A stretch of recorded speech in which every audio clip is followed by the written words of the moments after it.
Boa tarde novamente. Agora nós estamos aqui na segunda mesa dessa tarde de sexta-feira, dia de encerramento da nossa segunda jornada Schopenhauer, né, da PUC, Paraná. Nós, e a Diana, né, como professores da casa, o nosso querido Vilmar, que já foi professor da casa e esteve em outras universidades, agora está na Universidade Federal de Santa Catarina, né? Estamos aí, então, está chegando aqui novamente o nosso querido Luan Correia da Silva, né? Então, estamos com um time bacana na nossa continuidade, e eu gostaria de passar imediatamente a palavra para a Diana, depois do Luan cumprimentá-los, que eu não deixo o Luan aqui em silêncio, só contemplando. Não, eu só queria então dar boa tarde para a Diana, para o Vilmar, amigos queridos, muito bom estar com vocês também. Eu estou aí frequentando as mesas, porque também estou na organização com o Eduardo, mas essa é uma mesa especial para mim, então eu queria desejar uma boa fala para vocês e a gente conversa depois. Então, Diana, seja muito bem-vinda. Eu queria agradecer a vocês, organizadores, pela ajuda, todo o estímulo e toda a ajuda que vocês têm dado a mim, e assim, para colocar esse evento de pé, assim, do modo como foi, todas as nossas discussões. E olha só quem nós recebemos aqui no momento, a professora Maria Lúcia. Oi, ela está presente aqui conosco. Oi, todo mundo. Oi, tudo bem. Eu só estou entrando para treinar, mas vai ser outro streaming, né? Vai, mas está ótimo, tá perfeita a sua entrada. Escuta, gente, tá desarmado? Tá bagunçado? Não, tá ótimo. Tá bom, eu não arrumei direito. É o seguinte, eu vou ficar quietinha, mas aí tem que trocar, né? Tem, mas fique por aí, depois a gente troca junto. Eu posso assistir por aqui? Claro. Tá bom, então eu fico quietinha, a gente troca junto depois, que para mim é tudo... Eu fiquei sem internet. Aí eu falei, eu não vou falar hoje, eu não vou ver o Vilmar, não vou ver a Diana, querida, não vou ver ninguém, nem o Luan. Mas tudo bem, eu vou ficar quieta. Prossigam o assunto aí, um beijo para todos e até mais. Eu vou fechar o meu... Como é que fecha o negócio aqui? Eu posso te deixar fora e você pode ver simultaneamente, tá bom? Beleza. E para então, fazer Diana, pergunta? Pode. É só você acenar para mim que eu te coloco em cena. Tá bom, eu faço assim. Tá bom? Faz qualquer coisa que eu reconheça aí que você já entra em cena. Tá bom, Diana, fique inteiramente, então, à vontade para começar. Diana, é um prazer escutá-la assim, mais de pertinho, tá? Então, olá, pessoal. Boa noite a todos e a todas. É uma alegria enorme estar aqui nesse evento que a gente fez no ano passado, né? A gente teve a nossa primeira jornada Schopenhauer na PUC Paraná, mas foi um mini evento, né, comparado com esse. Acho que a gente não pode nem mensurar ou comparar, mas nós tivemos pessoas, nossos colegas queridos, né, o Vilmar estava presente, o Jorge e o Luan, né, com a gente, Eduardo, então foi muito legal. E é uma alegria imensa ver como esse evento ficou tão grande, né? O Eduardo tinha idealizado, mas acho que você não imaginou, né, como, né, ele foi divulgado, ampliado. A gente viu aí que teve bastante gente participando em todos os lugares do Brasil. Isso realmente é uma alegria enorme e imensa. Tá? Então, fico muito feliz de estar aqui nessa mesa com o Vilmar. E engraçado que no ano passado a gente fez o evento e a gente também lançou o livro do Vilmar, só que o outro livro, né, Vilmar? Hoje a gente lançou o livro do Vilmar, Schopenhauer. Você está sem som, Vilmar. Agora tá Mas com não se som. acostume. Hã? Não vai ser assim, não vai seguir assim um por ano, não, viu? Não se acostume. Esse mal. Então, a gente se acostumou mal, tá? Por enquanto tá assim. Então, né, então é uma alegria, né, contar também com o lançamento, né, de mais um livro do Vilmar. E eu fico muito feliz de estar aqui com a minha orientadora, Maria Lúcia, e eu vou apresentar aqui para vocês uma parte, né, da minha pesquisa, da minha tese, que estuda a interpretação de Schopenhauer e de Vivekananda sobre a fórmula sânscrita Tattvam Asi. Tá? Então, o que eu vou falar para vocês hoje não é exatamente uma análise conceitual do termo, não vou falar para vocês como que Schopenhauer interpreta essa fórmula pormenorizadamente, nem como Vivekananda faz também, mas eu vou mostrar o debate, né, que gerou essa influência de Schopenhauer no pensamento de Vivekananda, né? Então, a gente está falando aqui sobre Schopenhauer e a contemporaneidade, e não tem como não falar sobre o impacto do pensamento de Schopenhauer na Índia moderna. Tá? Então, é isso que eu vou trazer um pouquinho para vocês hoje, né? Eu vou mostrar como que, né, essa influência de Schopenhauer em Vivekananda permitiu, né, um novo olhar sobre o hinduísmo e que fez com que algumas pessoas chamassem esse hinduísmo de Vivekananda de neo-hinduísmo, né? E quem fez isso foi um indólogo chamado Hacker, e eu vou mostrar mais ou menos como que gerou, né, quais foram os frutos desse debate, para a gente pensar, né, sobre Schopenhauer e a moralidade do contemporâneo, tá? Então, é mais ou menos sobre isso que eu vou falar com vocês hoje. Então, eu vou ler um texto que eu fiz, que vai justamente apresentar essa polêmica e esse debate sobre a influência ou não de Schopenhauer sobre Vivekananda e sobre o uso desse termo neo-hinduísmo, que foi muito mal visto e a recepção não foi muito boa, né, pelo povo hindu. Então, Schopenhauer é a moralidade hindu contemporânea. A admiração de Schopenhauer pela sabedoria indiana perpassa constantemente seus escritos, principalmente por ela trazer à luz ensinamentos que correspondem à sua própria filosofia. Embora conceba os Vedas como fruto do mais elevado conhecimento e as Upanishads como o mais valioso presente de seu século, somente a sua filosofia foi capaz de elucidar, ao seu ver, o grande ensinamento védico expresso pela fórmula sânscrita Tattvam Asi. Isso é tudo. Ao povo indiano, este conhecimento teria sido transformado em mito, pois não teriam condições de assimilar essa verdade de maneira pura em si mesma. A clareza lógica e o rigor conceitual de sua filosofia conseguiram esclarecer o significado de tal conhecimento, que seria a identidade metafísica de todos os seres. 2, o seu processo de apreensão, que se dá por intuição. E 3, as suas implicações éticas, que seriam, né, a compaixão e a ascese. A legitimidade desse esclarecimento é, no entanto, fortemente questionada por indólogos contemporâneos, em especial Hacker e Halbfass. Em Schopenhauer e a Ética do Hinduísmo, Hacker se esforça em demonstrar as fraquezas hermenêuticas da interpretação schopenhaueriana e as suas consequências, e as consequências dessa interpretação equivocada sobre a moral hindu e sobre o hinduísmo, em especial o que ele denomina de neo-hinduísmo. A doutrina ética de Schopenhauer teria influenciado o líder espiritual indiano Vivekananda, um dos grandes responsáveis pela ressignificação da moral hindu e da formulação de uma identidade nacional da Índia moderna.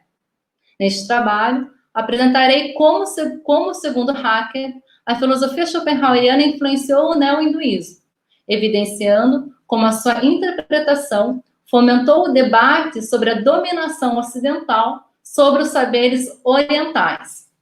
Nosso objetivo é demonstrar a polêmica a respeito da influência da doutrina ética de Schopenhauer na moralidade hindu contemporânea e os limites da pesquisa de Hacker e daquilo que ele denominou de neo-hinduísmo.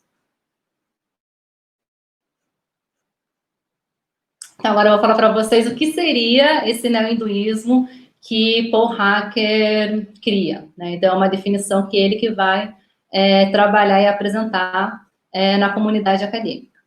Então, Hacker é um dos grandes indólogos a ocupar a cadeira de Indologia da Universidade de Bonn, criada em 1818. Grande conhecedor do Advaita Vedanta, Hacker introduz ao mundo acadêmico a ideia de neo-hinduísmo, também chamado por ele de neo-Vedanta, Vedanta não tradicional ou até mesmo pseudo-Vedanta.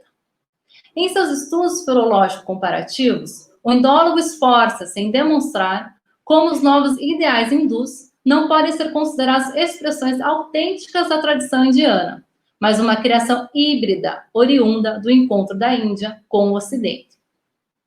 Em aspectos do neo-hinduísmo, em contraste com o hinduísmo tradicional sobrevivente, Hacker diferencia essas duas categorias, alegando que há um hinduísmo cuja formação intelectual é hindu, enquanto que há um hinduísmo cujo embasamento teórico é ocidental. No caso, o neo-hinduísmo, que, ao seu ver, alega ser hinduísmo, mas é um novo hinduísmo.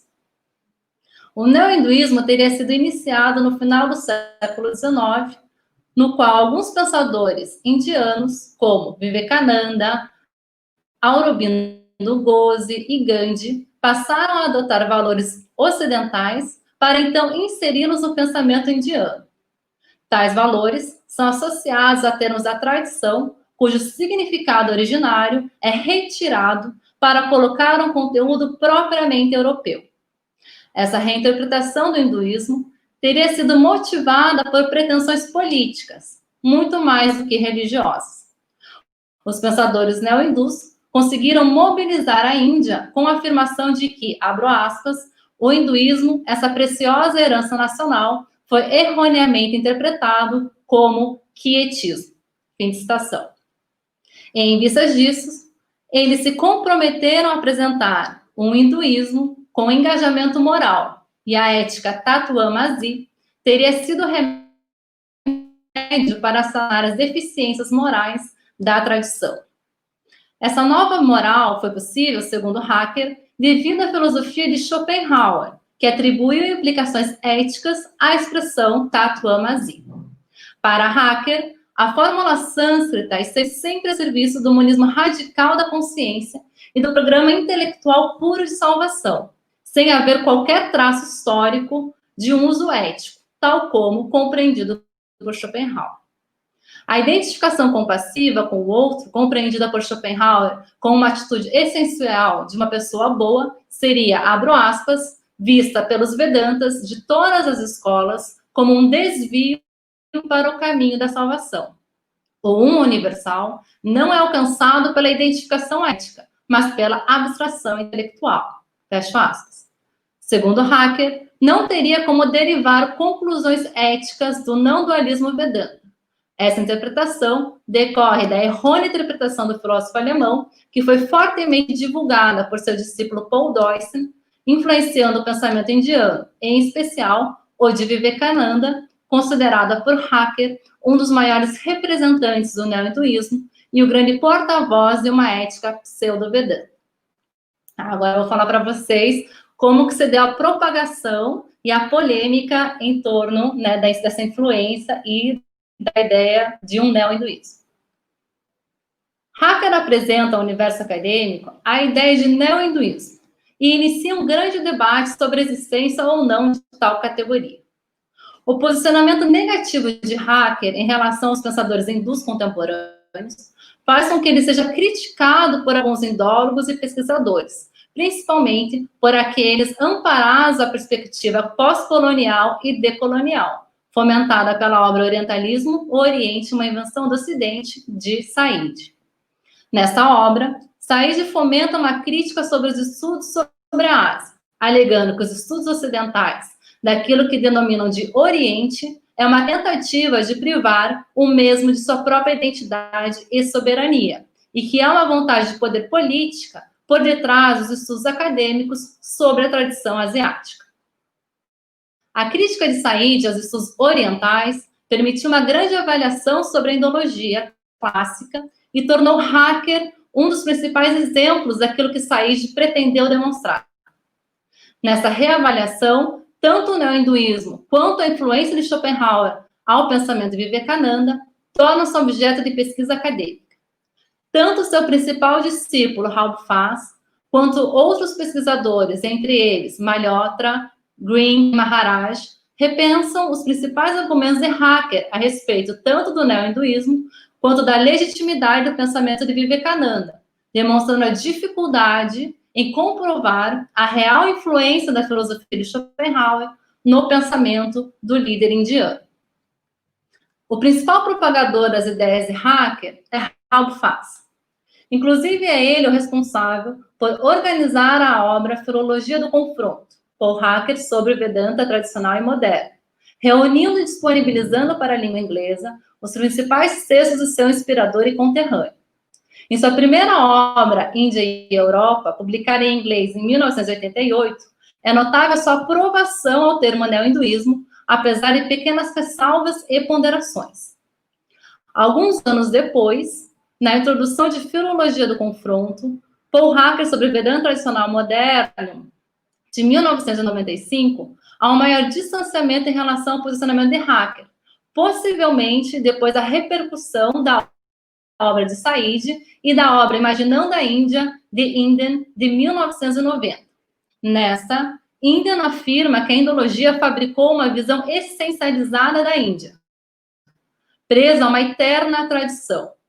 Em alternativa ao essencialismo, que é amparado a abordagens científicas deterministas, Inden propõe metodologias não ocidentais e uma teoria, abro aspas, anti-essencialista, que permite que as pessoas possam fazer história da mesma forma que a história faz pessoas. Fim de citação.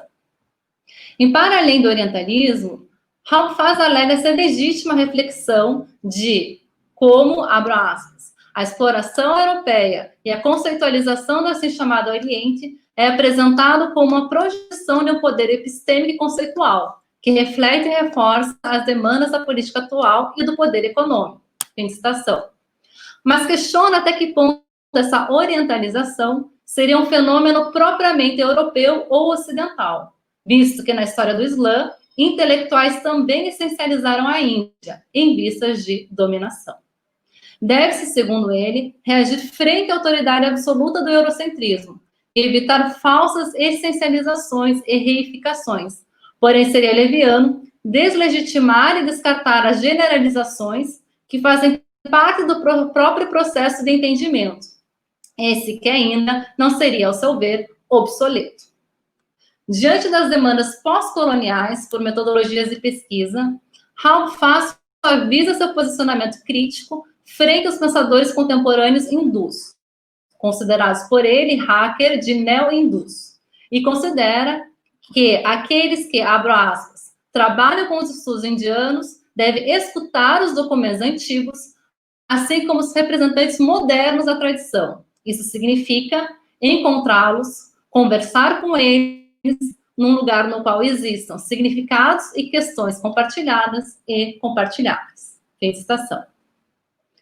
Além de incluir o diálogo com os pensadores hindus contemporâneos na indologia, que em sua origem era uma área específica da filologia e ocupava-se em estudar as literaturas e línguas clássicas da Índia, em especial o sânscrito, Raul Faz admite um certo distanciamento com a interpretação de Hacker, mas não parece achar relevante a necessidade de questionar a coerência interpretativa do neo-hinduísmo, ou de pensar que a categoria seja capaz de depreciar o hinduísmo e deslegitimar as conquistas políticas dos pensadores hindus contemporâneos, tal como defendem Malhotra e Maharaj. A recente publicação de Defendendo o Hinduísmo de 2014 apresenta uma grande crítica à interpretação de Hacker e considera o neo-hinduísmo um grande mito que precisa ser desconstruído. Malhotra defende que o neo-hinduísmo é uma invenção acadêmica que deslegitima as grandes conquistas políticas e sociais da Índia moderna, ao colocar em dúvida o que é hoje popularmente considerado hinduísmo. A necessidade de escrever tal obra, segundo o autor, surgiu ao confrontar-se com os estudos intelectuais e perceber que aquilo que ele sempre conheceu como hinduísmo tem sido renomeado de neo-hinduísmo, uma falsa ideologia, e que o grande legado de Vivekananda tem sido questionado e deslegitimado no mundo acadêmico, enquanto que para a maior parte dos hindus ele é, abro aspas, um grande líder que influenciou tantos outros e tem inspirado a prática do hinduísmo desde o século passado. Fim de citação. Malhotra mostra não somente os limites metodológicos da interpretação de Hacker, como os interesses de sua pesquisa, que estariam aquém de um estudo objetivo e imparcial. Os estudos de Hacker não só promoveram, segundo o pensador indiano, uma depreciação dos pensadores hindus, como colocaram em questão a própria legitimidade do hinduísmo. E em defesa de sua religião, ele recolhe argumentos que enfraquecem a ideia de neo-hinduísmo, e principalmente que Vivekananda teria sido o grande precursor dessa nova religião, que propõe, por um lado, a universalização do hinduísmo e, por outro, a consciência e engajamento social. Para embasar sua teoria, ele demonstra como tanto o ideal de universalização quanto o engajamento social já faziam parte do hinduísmo pré-colonial, evidenciando que não há uma ruptura ou descontinuidade com a tradição, mas uma adaptação benéfica e saudável para as exigências sociais e políticas de seu tempo. A visão de Hacker estaria baseada numa percepção errônea da tradição, uma vez que ele não viu a flexibilidade e a diversidade dentro do hinduísmo ao longo de sua história. Uma das formas de desconstruir a visão de Hacker foi questionar a sua metodologia e a escolha por fontes específicas em detrimento de outras. Hacker e outros indólogos contemporâneos, que reiteram a existência do neo-hinduísmo, recorrem principalmente a Shankara para desqualificar o pensamento de Vivekananda. Embora reconheça a importância intelectual de Shankara, Malhotra destaca que ele não é o único pensador hindu legítimo e que qualquer desvio de seu pensamento não pode ser considerado inautêntico, pois o hinduísmo não é uma religião abraâmica que possui um Messias, cuja verdade não pode ser questionada ou desafiada. Os indólogos ocidentais que teriam fossilizado o pensamento indiano em escolas independentes para melhor digeri-las e, consequentemente, controlá-las. No entanto, abro aspas, o projeto de digerir o hinduísmo pelo universalismo ocidental fez o hinduísmo uma coleção incoerente de fragmentos e contradições. E dessa mesma divisão, que transformou o hinduísmo em escolas rivais e binárias, surgiu a interpretação errônea de que Vivekananda seria uma ruptura com o passado e não uma ponte contínua com o mesmo. Seguindo os passos de outros líderes hindus, Vivekananda, nos olhos de Malhotra, faz parte de uma tradição que adapta a ética hindu para o seu tempo. Ele lê as escrituras tradicionais a partir de seu contexto social, econômico e histórico, e não como uma ideologia oficializada. A ética de Vivekananda, segundo ele, não só nasce da tradição, como está em consonância com ela, independentemente da apropriação de leituras ocidentais, como a de Schopenhauer e de Deussen. Sobre a influência deles no pensamento ético de Vivekananda, Malhotra pondera que, abro aspas, mesmo se Vivekananda tomou essa ideia de Deussen, não mudaria o fato de que essa ideia encontra-se em um texto hindu. Afinal, Schopenhauer e Deussen explicitamente referem-se a textos hindus. Se os hindus contemporâneos tomam essa ideia por si mesmos, ou se isso foi desencadeado por Deussen, a conclusão permanece a mesma, ou seja, que a ideia reside nos textos vedantas. Fim de citação. Percebe-se que para Malhotra, a conotação moral da fórmula sânscrita não é validada por quem a interpreta, mas pelo que se é interpretado. O fato de um europeu ter apontado para o caráter moral da fórmula sânscrita não enfraquece a veracidade da mesma. Verdade esta que, segundo Malhotra, está alinhada com a tradição hindu. Segundo ele, abro aspas, ao sabermos que nós somos inseparáveis de Brahma, nós devemos espontaneamente amar e cuidar dos outros. Compartilhar amor com os outros expande nosso ser e nos ajuda a transcender o limitado, o ego individualizado. Essa é a ética do altruísmo, que nos faz crescer acima da condição negativa. Essa é a base da unidade na diversidade, uma vez que o nosso próprio ser é manifestado em cada criatura e entidade. Fim de citação. A teoria ética de Vivekananda é, aos seus olhos, baseada em uma aplicação criativa da tradição para as circunstâncias modernas. Vivekananda interpreta o famoso Mahavakya dos Upanishads Tattvamasi como uma conexão universal, enaltecendo que em todo o coração existe Brahman. Essa consciência do mundo é Brahman, abro aspas, torna sagrada a atividade mundana e faz com que o trabalho altruísta seja uma devoção. Fim de citação. Essa perspectiva social de Tattvamasi surge para atender às demandas do contexto social da Índia moderna, dentre elas, aliviar a miséria e a pobreza de um país colonizado. A adaptação das escrituras védicas é um fenômeno recorrente da tradição hindu, e não uma ruptura com o passado. Fenômeno esse que expressa um sinal saudável de resiliência.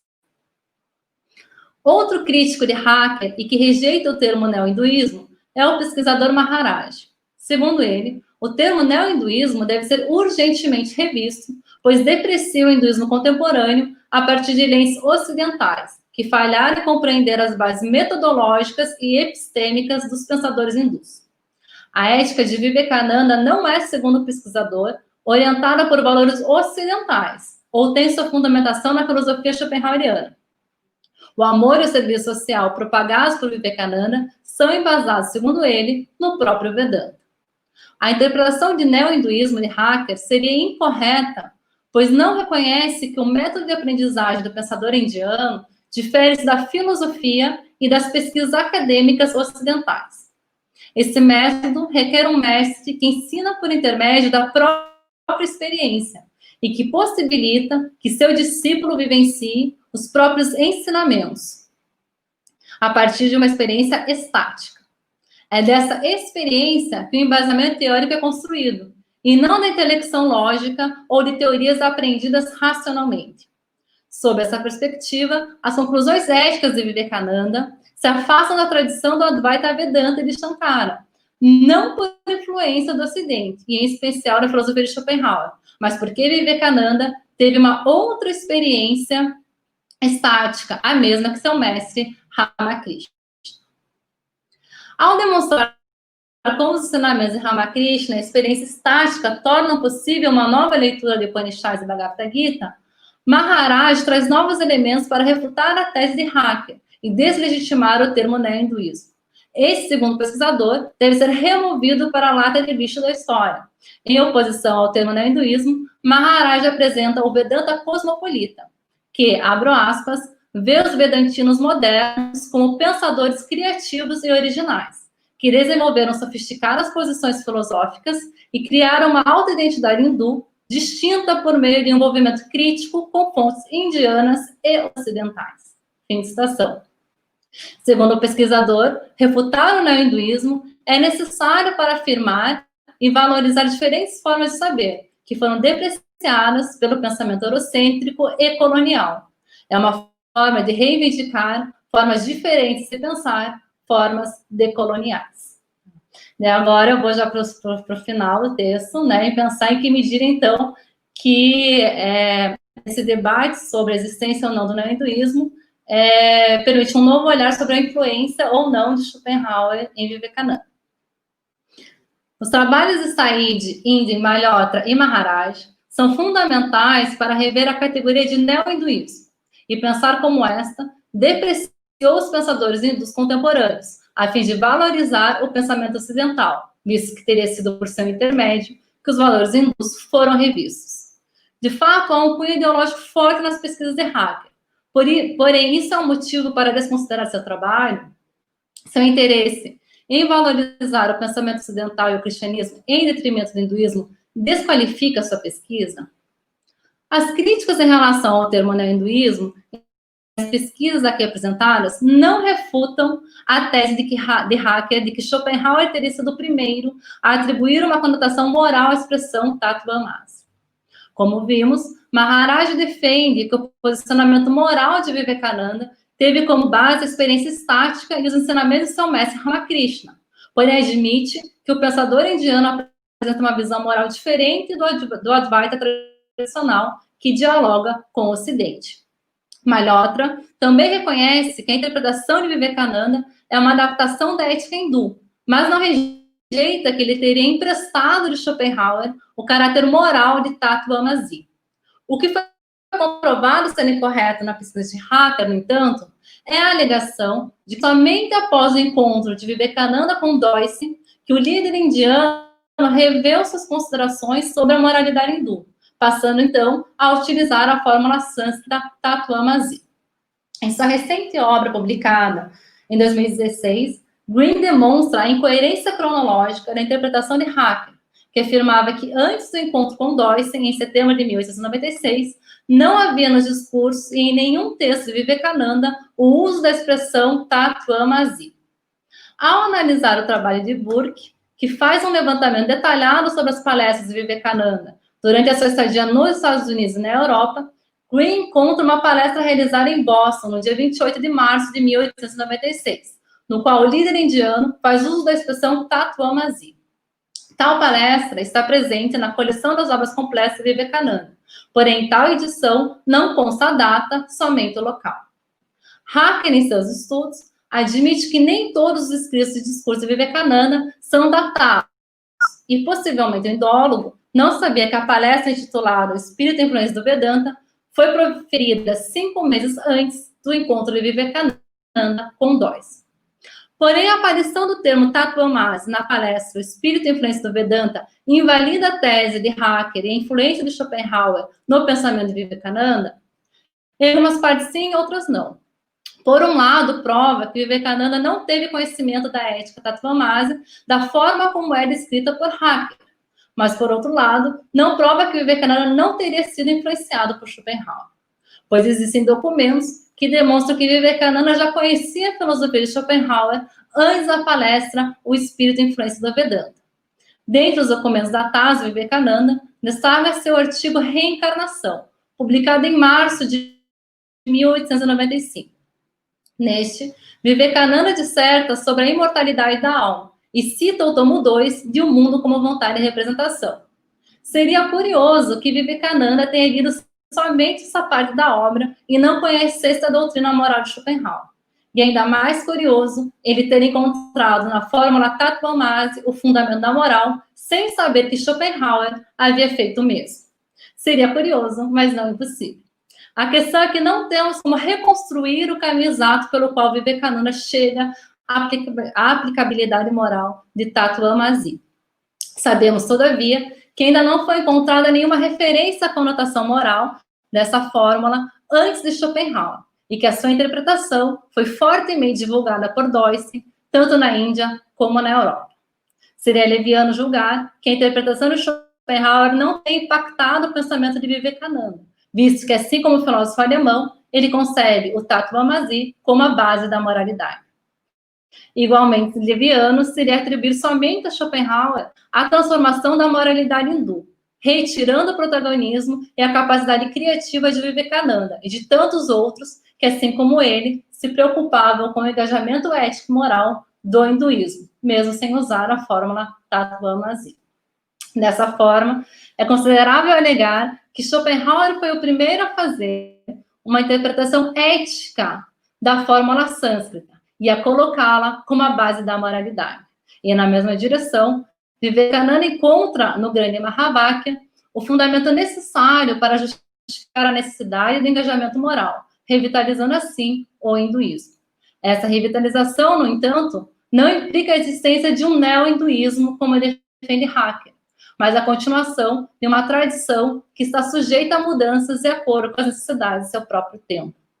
Tal hinduísmo permitiu um novo olhar sobre a moralidade hindu, cujo engajamento social foi decisivo para a independência da Índia em 1947 e para a elaboração de sua Constituição, que aboliu formalmente a discriminação de castas no país. A Índia moderna, sob essa perspectiva, não é somente resultado de uma luta política, mas também de uma luta filosófica. É isso. Só obrigada. Uma luta filosófica e espiritual. Muito obrigado. Gostei muito de te ouvir. Muitas coisas me vem à cabeça conversar contigo. Luan, estamos aí recebendo a Diana, né, e o Vilmar, e daqui a pouco vamos conversar com o Vilmar.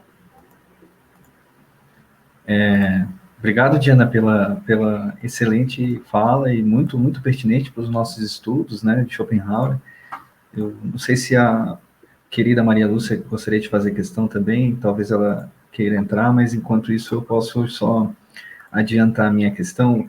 Diana, são dois pontos bem rápidos. O primeiro ponto, eu queria que tu comentasse para a gente um pouquinho sobre como lidar com o pensamento indiano, quais as dificuldades mais gerais desse tipo de pesquisa não ocidental, né? Ainda que, de certa maneira, ainda ocidental. E uma outra questão é sobre se você acha que esse pensamento, esse resgate, ou esse cruzamento de fronteira para um pensamento oriental, se isso tem, ou seja, né, a descoberta de metodologias, como você diz, não ocidentais, e no finalzinho ainda diz decoloniais, né, se isso tem algum impacto nos nossos estudos. Era só isso. Obrigado. Diana, antes de você responder ao Luan, tem uma questão aqui que talvez dê para encaixar uma resposta simultânea, entre aspas, que a pessoa pergunta aqui, sobre o codinome na ponta da língua. Diana, sabemos que houve uma filosofia oriental, a filosofia no ocidental coube o desenvolvimento dessa filosofia, assim aconteceu com Schopenhauer, quando ele desenvolveu a ética.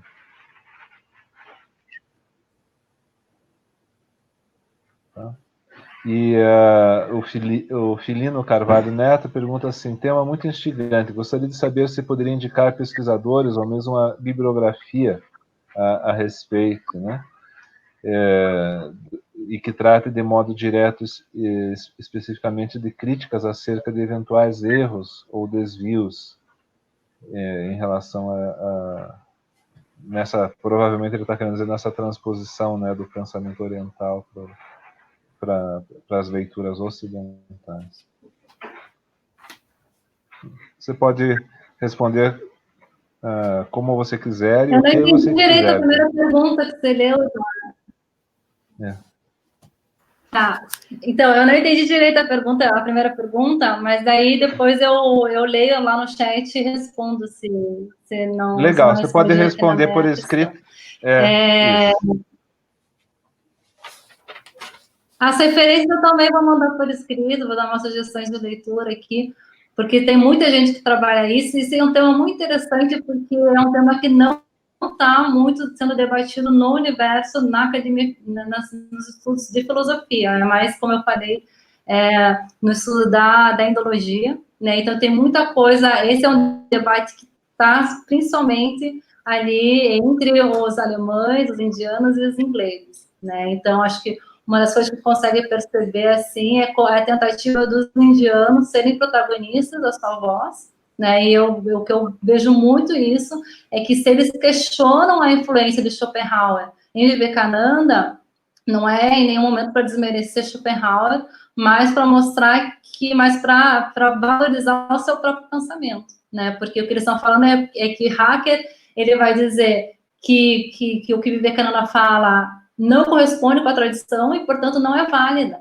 E que o que Vivekananda está falando é algo que Schopenhauer inventou e que não faz qualquer referência com a tradição. E, hoje em dia, os indólogos indianos estão falando assim, tem sim a ver com a nossa tradição, né? Então, Vivekananda, ele tem o direito de criar e reinterpretar os textos de acordo com as necessidades do nosso tempo, né? A gente vê que é uma luta, assim, realmente para valorizar, né, outras formas de saber que não sejam moldadas pelo saber ocidental, né? Se a gente pode dizer o que seria esse pensamento ocidental, né? Mas quando ele fala ocidental, Hacker, ele faz referência direta à filosofia e cultura europeia e ao cristianismo, né? Então, quando ele fala ocidental, ele está falando exatamente sobre a filosofia ocidental e o cristianismo. E ia falar. Daí é curioso ver como que Schopenhauer entra nessa, né? Então, Schopenhauer ele foi usado para deslegitimar o pensamento hindu, né? Em vez de mostrar como é rico esse debate entre as tradições, né? Então, existe um debate muito rico entre Schopenhauer e Vivekananda e que permitiu grandes transformações. É isso que eu acho que é o mais incrível, né? A Índia foi repensada e muito desse pensamento pode ter sido, sim, por influência de Schopenhauer, né? Então, eu acho que não dá para negar a influência de Schopenhauer, porque tem vários escritos que o Vivekananda dialoga com Schopenhauer diretamente, né? Então, tem várias palestras que ele coloca Schopenhauer como seu interlocutor. Só que em nenhuma delas ele coloca Schopenhauer como interlocutor da moralidade, né? Então, é engraçado isso. Mas eu acho que é uma questão interessante que precisa ser, né, apresentado. Sobre a dificuldade dessas novas metodologias, eu acho que o Malhotra, o Maharaj, que justamente destaca isso, que o problema do hacker é que ele acha que o conhecimento se dá por intermédio de leitura e debate filológico, né? E ele vai dizer que no pensamento indiano não é dessa forma que tem o conhecimento. Né, e por isso que ele vai reivindicar novas metodologias, né, porque a compreensão, o conhecimento indiano se dá, né, pela experiência individual, né, então é a experiência e não a leitura dos textos que vai, de fato, validar aquilo que seja verdadeiro, né, então isso também é interessante para ser avaliado. E daí eu não sei, então, em relação às referências, eu posso daí escrever lá no chat. Se mais alguém tem alguma pergunta? É só fazer um comentário. Desculpa, fale, Maria Lúcia, fale. Posso fazer uma observação? Claro. Ela faz parte da segunda leva, ou terceira, de orientandos agora, né? E logo vamos ver se nós defendemos essa tese, né? E eu estou muito feliz que está em bom caminho pelo seu trabalho, eu fiquei muito contente. E eu não tenho te visto com essa loucura toda, essa pandemia, esse pandemônio, mas eu acho que a gente vai se ver logo, espero, assim espero. Mas estamos nos vendo aqui, a metade pela metade, mas eu acho que estou muito contente com o andamento do seu trabalho, acho que você progrediu muito, né? Foi muito mais a fundo e trazendo esse hacker. É hacker? Ele chama hacker? Nossa. Hacker. Só tinha que deturpar alguma coisa, né? É um nome muito sugestivo, Maria Lúcia.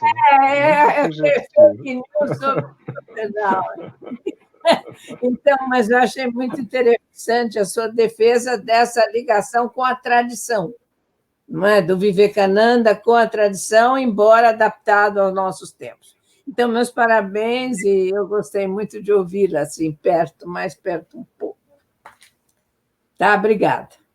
Parabéns. Obrigada, Maria. Obrigada a você. Obrigada a você.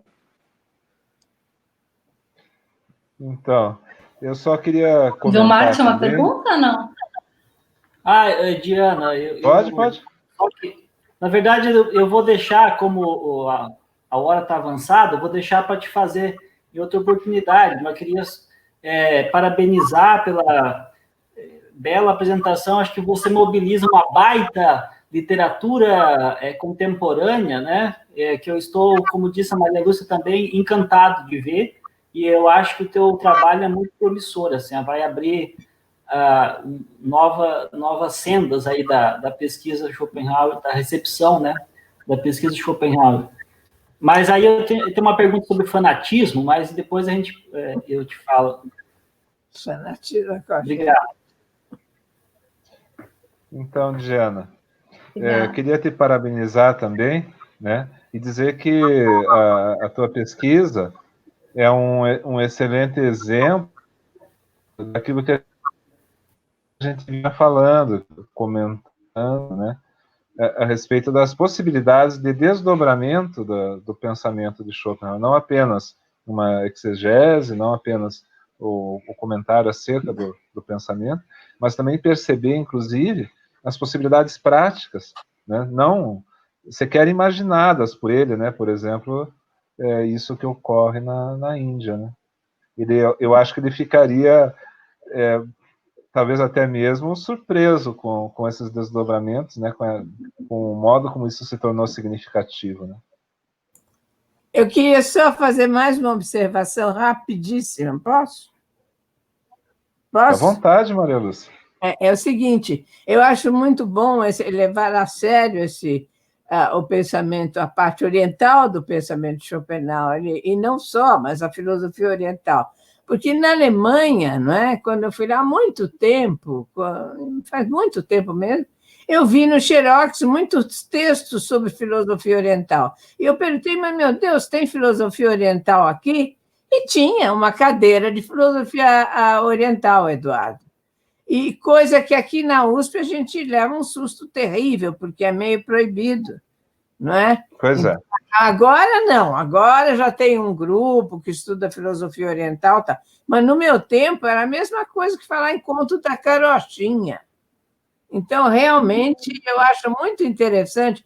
Tem algumas marcas, que eu não sei se foram os franceses ou o quê, que marcaram os estudos uspianos de alguns preconceitos, com Schopenhauer, com o Oriente.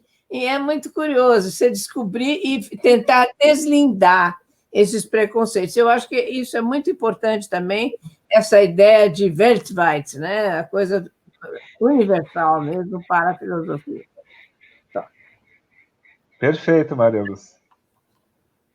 Gente, não vamos deixar o Vilmar excessivamente ansioso.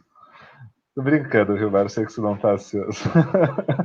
Então vamos dar continuidade. Agradeço muitíssimo, Diana, pela tua fala. Estou realmente encantado, viu?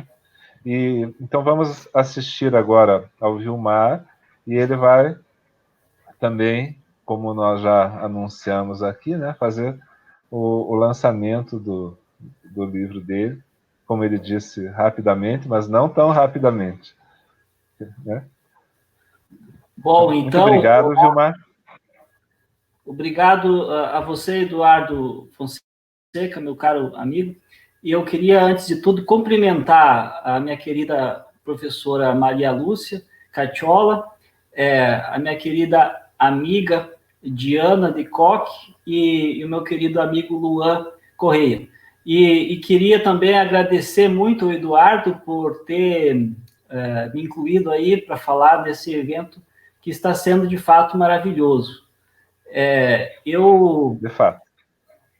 Muito obrigado pela oportunidade, de novo. Então, antes de começar a ler meu texto, eu queria fazer uma observação aqui, porque é o primeiro evento, Maria Lúcia, em que nós nos encontramos, depois, acho que de muito tempo, né? Acho que a última vez que eu digo em grupo, assim, nos encontramos foi lá na Ampof de Vitória, em 2018, e aí o evento Colóquio Internacional não pôde ser realizado.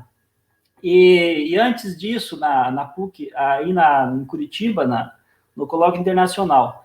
E aí, depois de tudo, depois desse tempo, durante esse tempo, esse intervalo, ocorreram algumas coisas importantes aí. Por exemplo, na revista Voluntas, eu, depois de 10 anos, deixei de ser editor e tive o prazer e a grande honra de passar o bastão para o Luan Correia.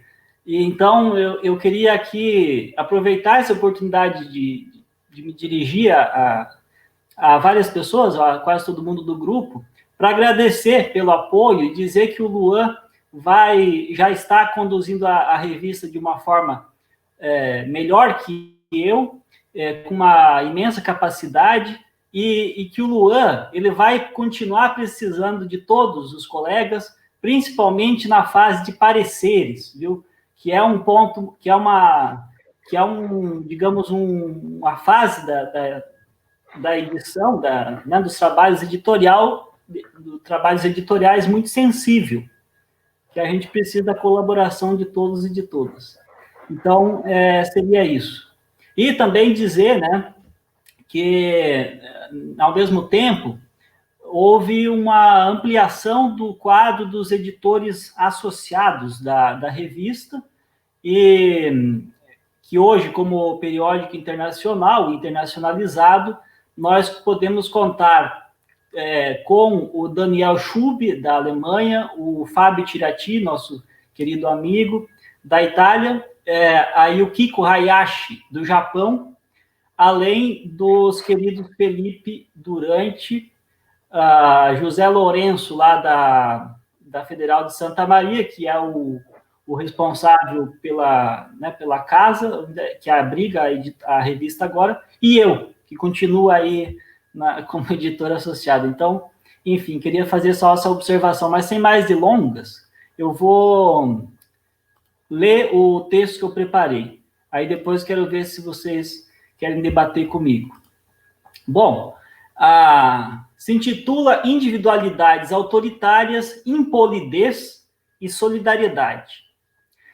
Eu escolhi uma epígrafe para começar. A epígrafe é um trechinho sobre o fundamento da moral traduzido pela Maria Lúcia Cacciola.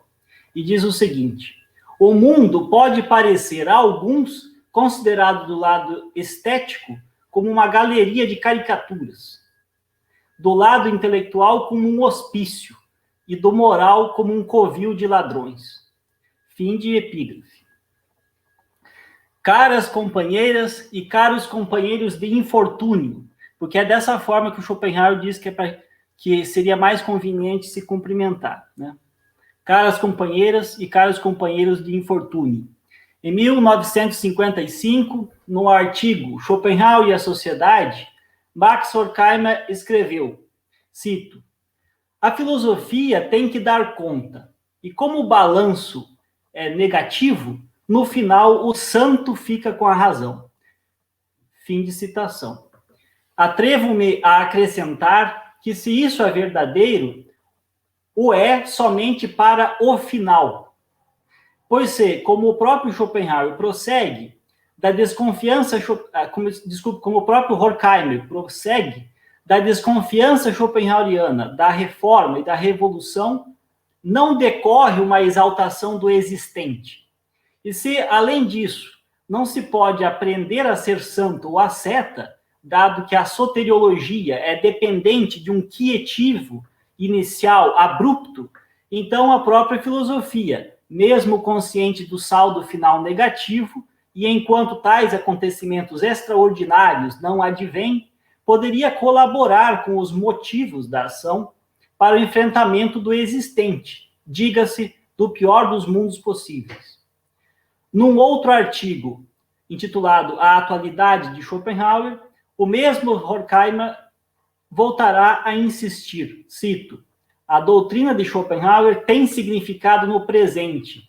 Ela é sóbria sem ser filosoficamente resignada. Fim de citação.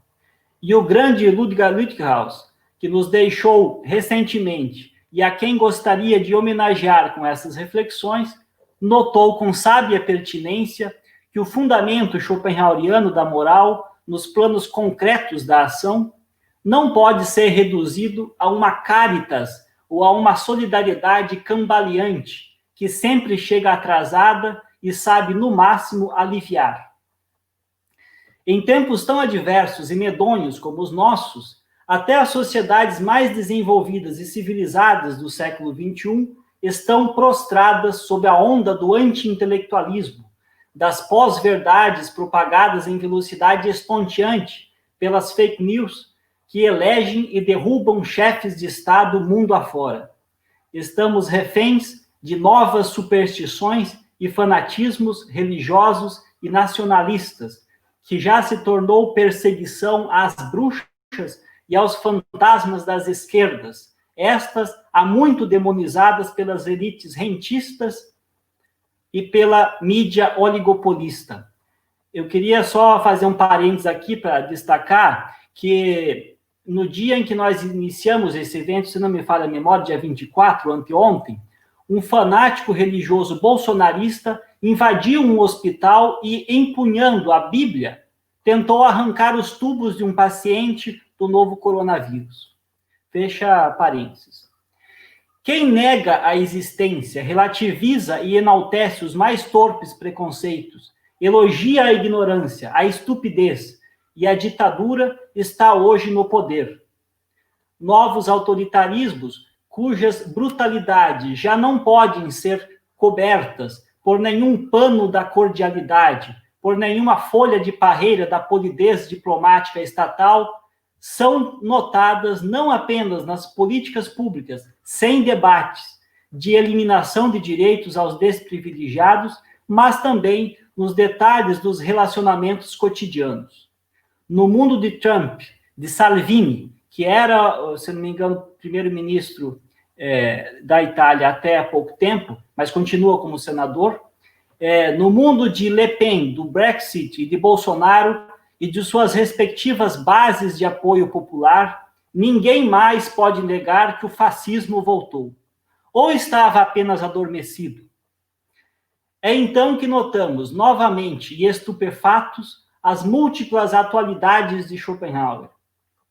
No que segue, eu pretendo indicar que essas atualidades, por mais improvável que pareça, não se devem tanto a um pessimismo metafísico fúnebre, propriamente dito, mas a um pessimismo sóbrio, para usar o adjetivo de Horkheimer, que Schopenhauer permite e que pode estar nos fazendo falta.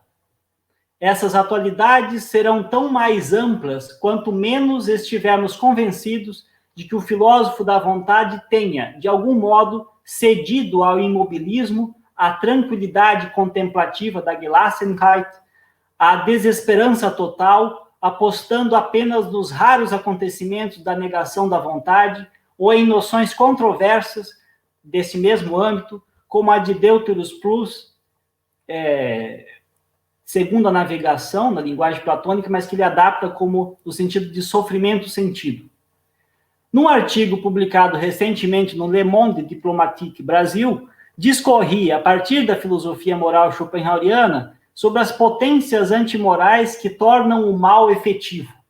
Sugeri que Schopenhauer, com sua noção de um mal positivo e com o destaque da Schadenfreude, alegria maligna, explicaria os renovados deboches de quem hoje consegue rir ante o pavor e o luto dos milhares que definham e sucumbem sob cargas inauditas de sofrimentos projetadas pela pandemia da Covid-19, em especial o atual presidente do Brasil e o chamado bolsonarismo, ou pelo menos parte dele. Pretendi frisar que, em linguagem schopenhaueriana, o que mais interessaria não seria a pergunta sobre os motivos daquele riso do inferno, mas sobre as individualidades capazes de uma tal alegria. E acenei para a ideia de um parentesco próximo desse diabolismo imanente. Vale lembrar que a diferença em Schopenhauer entre sentir inveja e gozar alegria maligna é que a primeira, a inveja, ainda é humana, enquanto que a segunda é diabólica. Um parentesco próximo, ia dizer, dos que se apetecem com a crueldade, que é a alegria maligna prática, com aqueles perfis de personalidades autoritárias decifradas por Theodor Adorno e seus colaboradores para a compreensão do fascismo na sociedade do pós-guerra, pós-Segunda Guerra Mundial. Vejo este congresso dedicado a Schopenhauer e o mundo contemporâneo como boa ocasião para tratar de outros aspectos dos estatutos antimorais das individualidades e suas ações. Minha pergunta: não seria Schopenhauer imprescindível para que, antes de nos empenharmos numa busca no plano das sociedades, de compreensão dos novos autoritarismos, das formas de governo movidas por políticas de ódio, que antes disso voltássemos a considerar as individualidades, as potências impulsivas que as caracterizam e que, por exemplo, abrem mão da polidez mais básica, comprometendo a civilidade e, com isso, tipos específicos de solidariedade? Para questões como esta, a preocupação com a inexistência de uma teoria da sociedade e de um lugar privilegiado para o Estado e a política em Schopenhauer chega a ser secundária. O passo schopenhaueriano para além ou para quem das esferas política e social faria com que, curiosamente, o próprio sentido geral de política, que ele não privilegia, fosse assegurado. Uma boa forma de perceber isso é atentando para o conceito de polidez, Höflichkeit, como elemento do mesmo rol da mencionada alegria maligna, que efetiva o lado mais perverso do humano, repousa essa qualidade em geral pouco considerada. É no âmbito da explicitação dos conceitos de egoísmo e de maldade como motivações antimorais fundamentais que, descendo aos meandros de gradações das múltiplas potências da ação, o filósofo considerará que as potências antimorais que tornam o mal efetivo vão da difamação e da inveja até a crueldade. Do egoísmo derivariam vícios como avidez, luxúria, interesse próprio, avareza, cobiça, injustiça, dureza de coração, orgulho, vaidade, prepotência, etc. Da maldade e do ódio surgiriam ciúme, inveja, alegria maligna, petulância, ira, rancor, difamação, vingança, crueldade, etc. Mas, em meio a tudo isso, que em termos literários nem o Inferno de Dante ilustraria, mas talvez o Pandemônio de John Milton, há a indicação da necessidade de mantermos a folha de parreira da polidez. Se parece algo insignificante ante o que encobre, pior ainda sem ela, com o que a guerra de todos contra todos hobbesiana estaria na ordem do dia. Não se trata de nenhuma condescendência a algum puritanismo. Não está em questão um elogio puro e simples da polidez burguesa ou da honra cavalheiresca, que Schopenhauer, aliás, considera nos aforismos para a sabedoria de vida. Mas, ao contrário disso, se trata do básico para o trato social. E sobre o fundamento da moral, Schopenhauer elabora com os seguintes termos o que chama de um dos fundamentos da polidez. Cito: a polidez é a negação convencional e sistemática do egoísmo nos detalhes do relacionamento diário e certamente uma hipocrisia reconhecida. Por isso, todavia, gostaria de destacar isso, por isso, todavia, ela é exigida e louvada. Porque aquilo que ela oculta, continua ele, o egoísmo, é tão torpe que não se quer vê-lo, embora se saiba que existe. Como se quisesse saber que objetos desagradáveis estão pelo menos cobertos por uma cortina. E ainda, na sequência, outra citação, é bem bom para nós que a prudência e a polidez a cubram com seu manto e não nos deixem ver como a malevolência é geral e como faz progredir, ao menos no pensamento, o bellum hominum contra omnes. Fim de citação.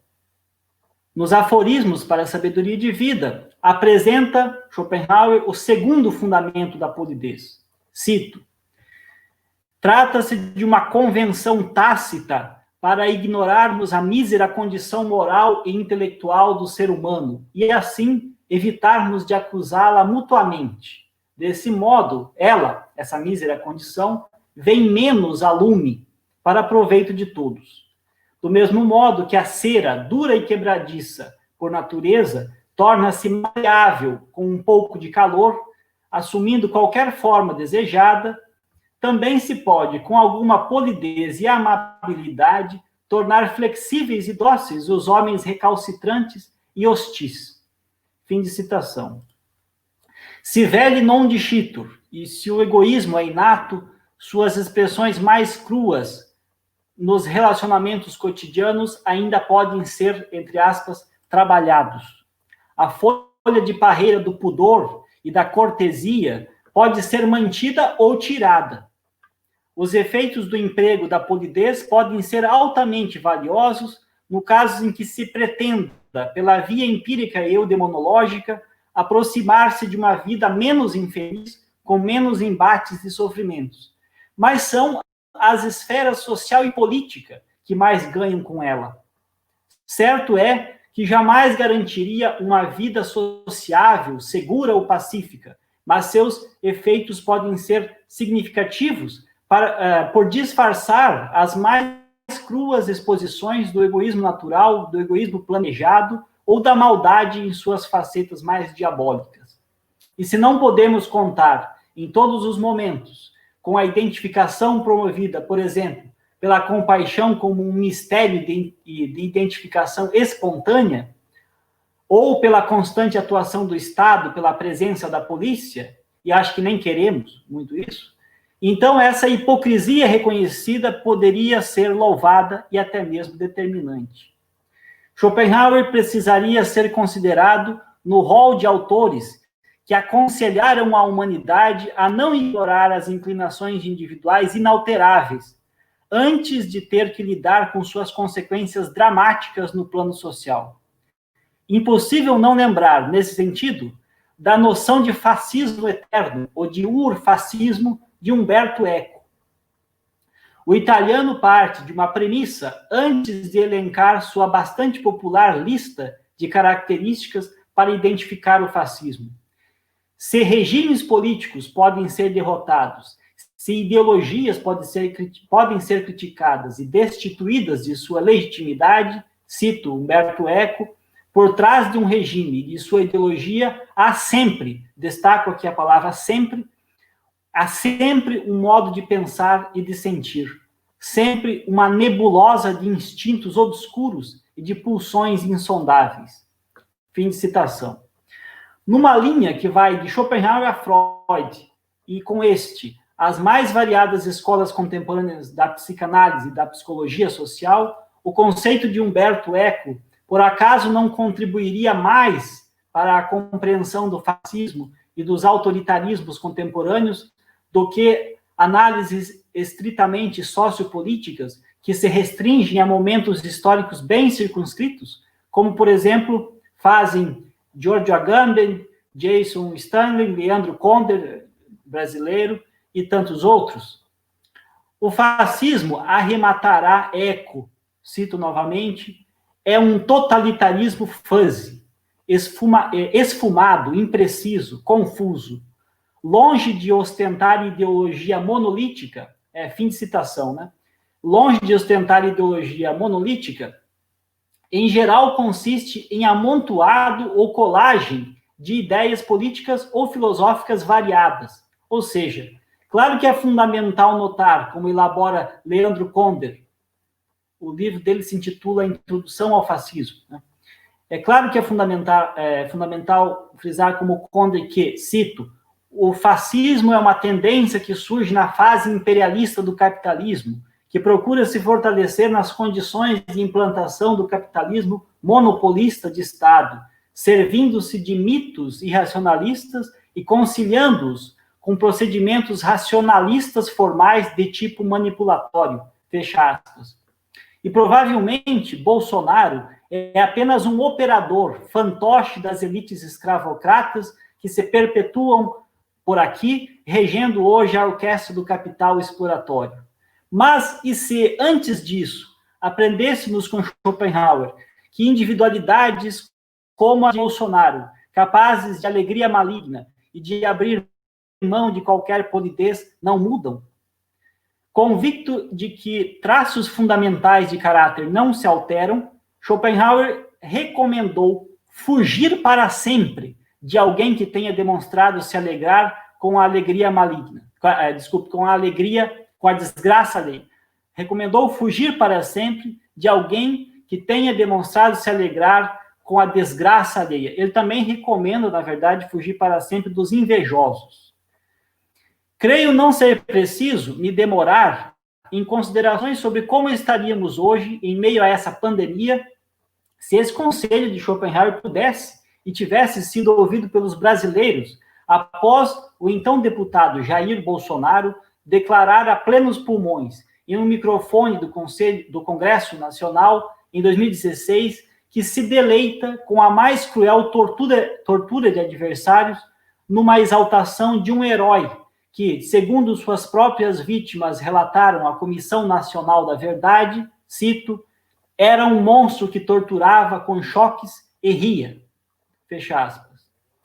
No século passado, em tempos sombrios, para falar com Hannah Arendt, semelhantes aos de hoje, o Horkheimer herético da Schopenhauer Schule defendeu Schopenhauer das acusações de intérpretes como Ernest Nietzsche, o Nietzsche, em A Anticâmara do Fascismo, e de George Lukács, o Lukács, né, no célebre A Destruição da Razão.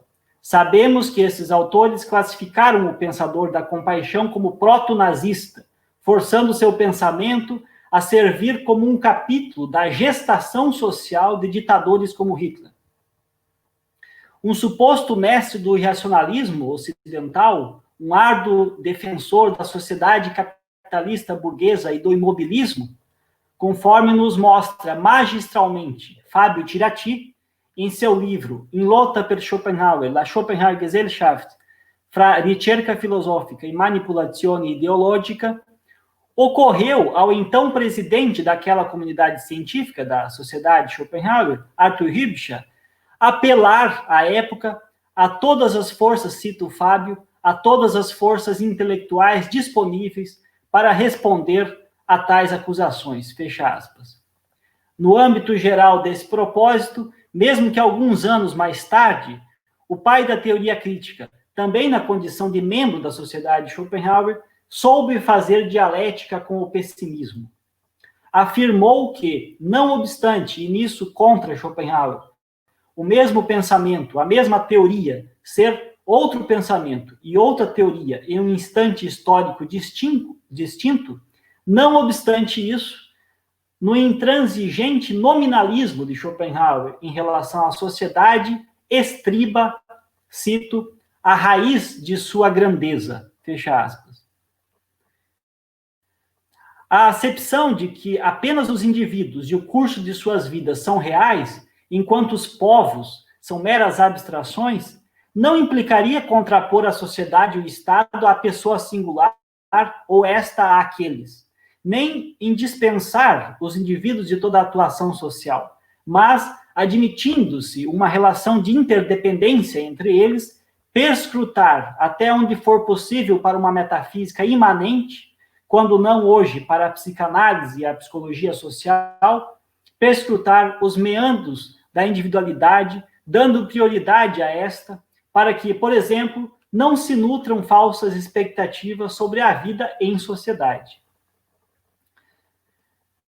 Dada a metafísica da vontade e suas implicações para o plano do operário da ação, se por um lado é impertinente para qualquer teoria política e social, de Helvécio e Rousseau, a Hegel e Marx, admitir que o caráter individual não muda, que em nada contribui para considerações de cunho materialista do ser social, por outro lado, como não reconhecer vantagens de uma desconfiança sobre as potências humanas mais perversas e maldosas, ou mesmo das aparentemente não tão agressivas para o âmbito social?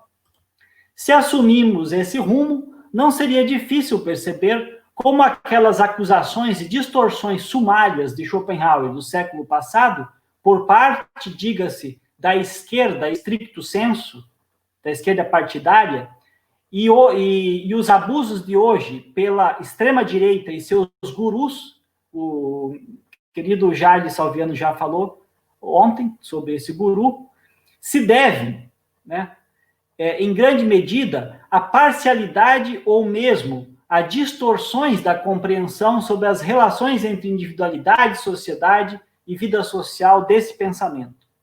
Horkheimer, contra Lukács, soube observar que, cito, quando Schopenhauer fala de vida social, ele se refere mais às reuniões de sociabilidade do que à sociedade burguesa em seu conjunto. Porém, quando se trata desta última, é patente seu parentesco com os ilustrados, para lembrar aqui a distinção que o Fábio Tirati propôs na abertura desse evento, é patente seu parentesco com os ilustrados em sentido próprio, muito mais que com Rousseau e com os românticos, para não falar de Hegel. Fim de citação. Hoje precisamos, mais uma vez, defender Schopenhauer contra instrumentalizações espúrias que o pintam como uma caricatura de promotor do irracionalismo e de estratagemas retóricos mal intencionados. Como não considerar, caras e caros companheiros de infortúnio, que a vossa baixeza, é assim, né, que o Jair falou ontem, que o Schopenhauer recomenda considerar, que a vossa baixeza, Olavo de Carvalho, coordena hoje o chamado gabinete do ódio, movido a difamações, lixamentos virtuais públicos, ou mesmo perseguição real de adversários em pleno Congresso Nacional? Não lhes perturba saber que o pensamento de Schopenhauer pode estar servindo diretamente a esses propósitos? Não é tarefa difícil perceber que precisamente um tal tipo de racionalismo que pressupõe a barbárie, fomenta o ódio e abre mão do politicamente correto é denunciado por Schopenhauer, mesmo sendo este um sabedor da inerente perversidade humana. Ora, voltando à questão da polidez, e agora me encaminhando para o fim, voltando à questão da polidez em específico, em a atualidade de Schopenhauer, Horkheimer notará com grande sobriedade, cito, aos 100 anos de sua morte, em 1960, Horkheimer está escrevendo, a história confessou que Schopenhauer a penetrou em seu coração. Se, em que pese todas as injustiças, em meados do século passado, ou seja, século XIX, em meados do século XIX, existia algo como uma solidariedade europeia, uma espécie de urbanidade no trato entre as nações, certa cortesia e, inclusive, respeito dos grandes aos pequenos, depois da sua morte, da morte de Schopenhauer, se implantou uma nova fase. O progresso do equilíbrio de poderes se converteu em uma corrida sem escrúpulos entre os povos. Fim de citação. Com o desenvolvimento da técnica e a corrida armamentista, o resultado inevitável foi o período das grandes guerras mundiais e, incitado por elas, a gana de todos os povos do mundo por poder próprio. Na contemporaneidade do açoite do capital financeiro internacional, do rentismo cego que desvaloriza o trabalho e o emprego, empobrece milhões, subemprega outros milhões e condena legiões à miséria, alguém poderia contestar Schopenhauer e o meu próprio texto, mandando a polidez às favas. De fato, a que ponto chegamos? Em 2016, num vídeo que na época viralizou na internet, o ex-presidente dos Estados Unidos, Barack Obama, aparece em um discurso de formatura afirmando, cito, na política e na vida, ignorância não é uma virtude. Não é legal não saber do que você está falando. Não é dizer a real ou falar na cara. Isso não é desafiar o politicamente correto. É apenas não saber do que você está falando. Fecha aspas. Se hoje vivemos mais do que uma crise humanitária, sanitária, política e social em espectros globais, mas uma crise, mais do que isso, civilizatória, com direitos individuais, sociais e políticos, supostamente conquistados durante séculos, sendo novamente colocados em risco, Schopenhauer nos ensinaria que não há civilização, nem a mais rudimentar, que resista ao incentivo de que é bonito fazer a folha de parreira cair. O clichê perverso que ajudou a eleger tantos chefes de Estado mundo afora nos últimos anos, de que é bom ser contra o politicamente correto, para isso ser combatido, talvez não precise de nenhuma extraordinária teoria política da sociedade e do Estado, mas, bem menos do que isso, de um pessimista pragmático como Schopenhauer. Horkheimer soube captar o papel da denúncia que a filosofia schopenhaueriana permite e incentiva, um papel não por acaso destacado em suas teses da razão instrumental, como no capítulo, por exemplo, o conceito de filosofia de eclipse da razão. Horkheimer dispôs-se a notar o barato temporal da moralidade, que, na verdade, eu vou falar rapidamente daqui a pouco, para lançar o meu livro, do rol daquilo que, inspirado nele, eu, então, na outra face do pessimismo, chamei de pequena ética e de pessimismo pragmático. Então, continuando a frase, Horkheimer dispôs-se a notar o aparato temporal da moralidade entre seres desamparados, por si mesmo o maior motivo para a solidariedade, que também é devida à falta de esperança. É da consciência de que nenhuma aflição, tormento ou terror serão compensados em uma eternidade ou além qualquer, e da incapacidade de suportá-los e tolerá-los, que advém o ímpeto de amenizá-los ou de superá-los neste mundo. Mais do que uma grande teoria que explique a sociedade e venha constatar em tons de lamento pessimista metafísico os novos fracassos da civilização, e de mais uma compensação do progresso com novas cargas de sofrimento, não estaríamos necessitando hoje de uma filosofia que nos lembre sobre a importância de, ao menos, mantermos hipocritamente encoberto o que há de mais repugnante no ser humano? As máscaras que a gente está usando para conter a transmissão do coronavírus, bem que fazem lembrar da focinheira do Estado schopenhaueriano. Muito obrigado.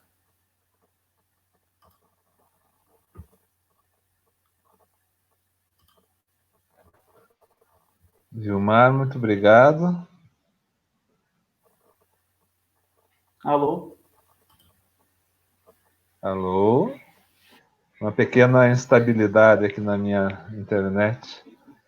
Muito obrigado pela sua fala maravilhosa. Meus parabéns, viu? Francamente. Obrigado.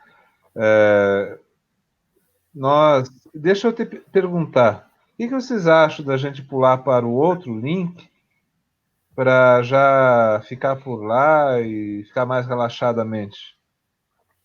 Pode Seria ser. problema para você? Vai fazer o lançamento lá? Microfone desligado, Alô. Vamos ligar o microfone da Maria Lúcia.